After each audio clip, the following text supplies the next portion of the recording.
নিজের দুঃখের কথাও কাউকে বললেন না, সুখের কথাও কাউকে বললেন না।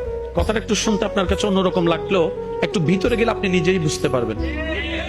আপনি নিজের মনের দুঃখ কষ্ট সহ্য করতে না পেরে হালকা করার জন্য যাকে বলছেন, মনে রাখবেন আপনি তার কাছে কিন্তু কোনো না কোনো ভাবে একটু ছোট হয়ে যাচ্ছেন।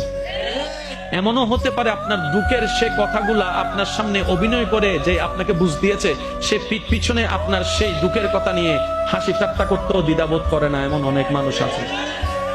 আপনি যাকে দুঃখের কথা বলে মনকে হালকা করার চেষ্টা করছেন, আপনার দুঃখের কথার সে দুঃখটা সে বুঝবে না, কারণ তার সাথে তো সেটা ঘটেনি।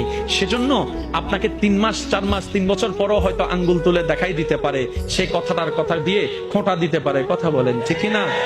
দুঃখের কথাও মানুষকে বলে শান্তি নেই। এবার আপনি বলবেন ভাইয়া সুখের কথা কেন বলবো না? আমি বলি কি ভাই, দুঃখের কথা শোনালে যেরকম মানুষ দাম দেয় না, সুখের কথা শোনালে মানুষ বদনজর লাগাইয়া সেটাও নষ্ট করে দেয়।